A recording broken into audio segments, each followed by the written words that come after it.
Hello，大家好，欢迎来到红人时代短视频7天必报实战班，我是盖亚。咱们今天开始第2章第2节的部分，对标账号的应用。这一块的话，我们有3个小节，一个是对标账号的意义，对标账号查找方法及工具，还有爆款视频及账号的分析。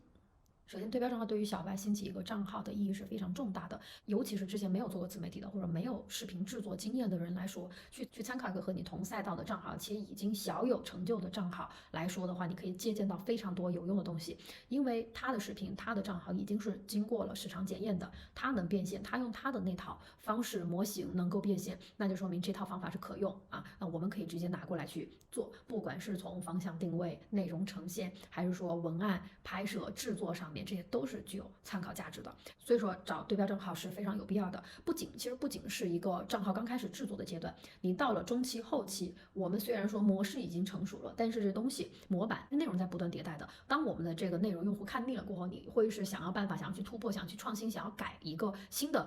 呈现形式在观众面前。那这个时候也是非常有必要去参考一下同行到底是怎么做的，或者有的时候当你思维枯竭的时候，不知道做什么选题、做什么文案的时候，我们的对标账号是一个非常好的提示和想法获取的来源。那我们来看一下对标账号查找的方法及工具。我们有3个非常强大的第三方数据平台，大家可以利用起来。一个是馋妈妈，一个是抖查查，还有一个是飞瓜。这3个的话各有各的优势。我自己的话是在用馋妈妈多一些，然后偶尔用一下抖查查。飞瓜的话没怎么用，但是基本上它们都有一些共通的功能。说一下这3个，如果说你希望查到，比如说我前面几节给你们看到的那些详细具体的数据的话，它是需要付会员，它是需要充会员的。如果说你不想充会员，有个办法就是它有一个3天的试用，就可以拿你的微信登录啊，就有一个3天的试用如果说长期下来你还是不想付费的话，那我们就可以采用最简单的在抖音上面去搜索啊。接下来我要给大家讲的方法，不管你是在第三方的工作平台上面，还是说在抖音上面，或者说在微信小程序那个青抖平台上面，都是可以用同样的方式去查找你们对标账号的。好，首先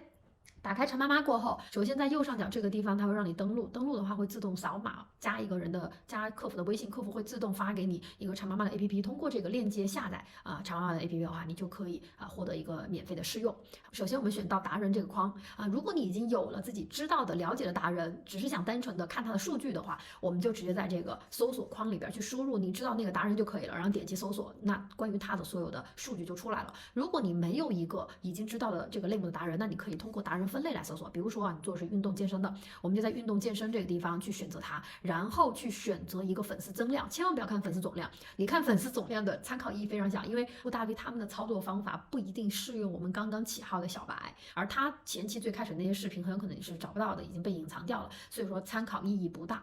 我们可以去找这种粉丝增量的，以这个来去做搜索，且去找那些粉丝的基数本身比较少，但是它增量很多的，这个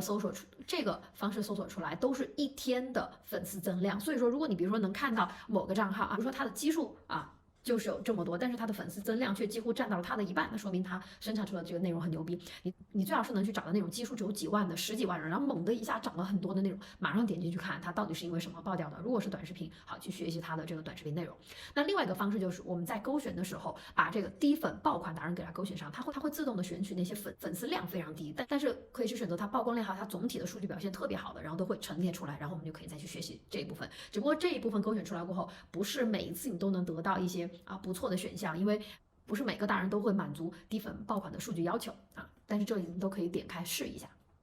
然后比如说我们选择了，接着比如我们选择了其中一个达人过后，我们可以从不同的方式去分析它的变现能力。如果变现能力非常强、非常牛逼，且又和你是同一个赛道的，好，关注下来，我们就把它记着不管是之后的内容创作、选题，还是说我们之后投付费去对标它，都是一个非常好的机会首先第一个，比如说选择了这个人过后可以看到几个地方，一个是它的星图指数，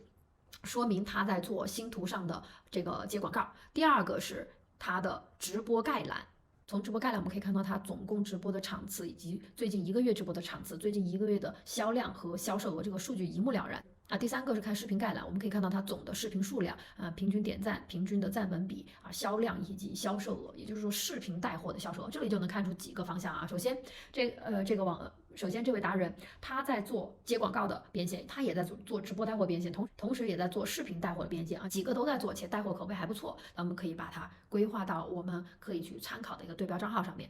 另外我们在右上角还有个相似达人，通过点击这个，它会给你罗列出来一部分和这个你当下已经确定的对标账号同一类似的达人，那你可以通过它的列表给出的这些选项，再一个一个以同样的方法去筛选就可以了。紧接着我们来看视频分析，这里会出现每个视频它对应的销量、销售额、点赞数等等、评论数等等。那如果说我们已经选定了这个达人，他就是我们对标的啊，且他的产品也是我要卖的这些产品，那我就可以去看一下他的一个具体的拍法是什么样子的，我能不能去复刻，去把他爆款的这个数据反馈的内容给他复刻下来，我也跟着他这么去拍。另外，我们还可以来看流量分析，这里的流量分析指的是直播间的流量来源的组成，比如说像这个跳绳达人的账号，他的一个视频，他的一个流量来源54%都是来自于短视频，意味着他在做直播带货的时候，超过一半的都是因为他视频来的流量。而且我们看右边这个转化漏斗，观看的人数到点击的转化率接近一半，这个是一个非常恐怖的概念。因为为什么？首先是看了这个视频，然后再点进你的直播间，进入到直播间过后还要点击商品